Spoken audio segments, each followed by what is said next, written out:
Canola School on RealAgriculture.com is brought to you by Alberta Canola Producers Commission, SAS Canola, and Manitoba Canola Growers.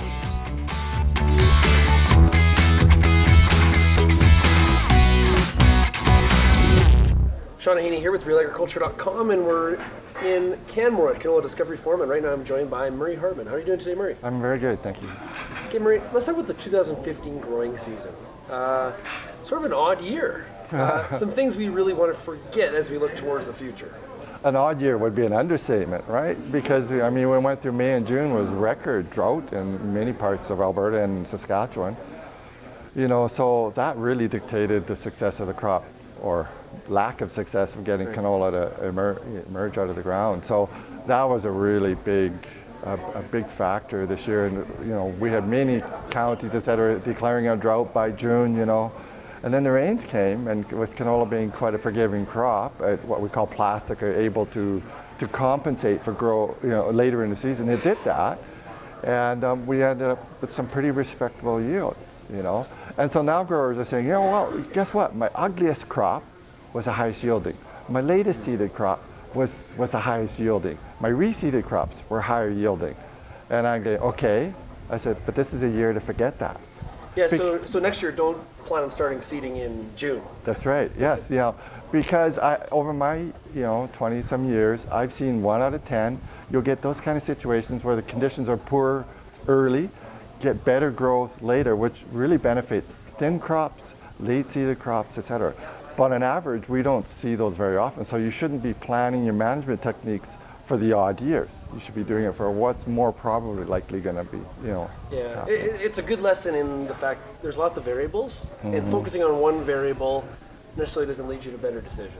Yes, unfortunately we can't predict the weather, and that makes the difficulty. But, over again, my experience is that growers seem to remember last year very well, what went well, and then they'll start thinking about changing things. And my advice is, forget about really what did well this year as far as substituting what you think are good practices for most years. Right. So when we look at what happened and the later seeded crop did do better, yeah. Is there anything from that we should remember? Is there some learning points there? Just the fact that, when canola is going into the reproductive stage, so from when the bud clusters start coming up through to mid to late flowering, that's when it needs the good moisture, hopefully cooler temperatures, etc.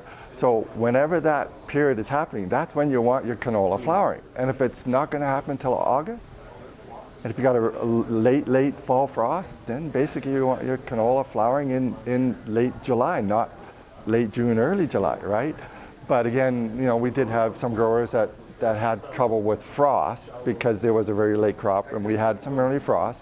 So there is that trade-off, but for the most part, we often encourage early seeding so we can get the flowering happening in late June, early July, before the heat usually hits in July, early August. And we usually get the moisture in that time period, but it was kind of flip-flop this year. So again, an odd year, and try to forget about it as far as how you're going to manage and time the seeding, et cetera, in the future. One of the interesting things that happened too was growers that did not have a very good stand because of how dry it was, didn't reseed, and still somehow ended up with that surprise of, wow, it was actually a good crop. Yeah, and so this is an example where a thin stand or a light seeding rate actually works well. And when I was reviewing seeding rate studies over the year, I noticed that in the data that some years a very thin stand was the highest yielding.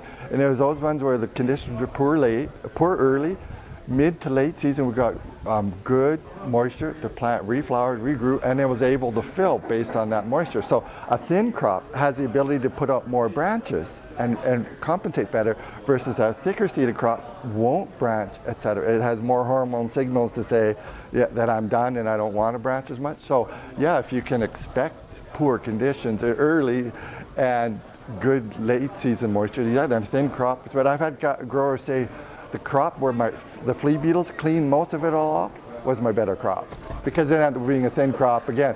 but I'm just going, okay, that was unusual this year, but forget about it. Yeah. Don't let that be one of your rules. That's forward. right. Yeah. Exactly. Okay, Murray, it was great talking to you. Enjoy the rest of Canola Discovery Forum. We'll talk to you again soon. Okay. Well, thank you, Sean.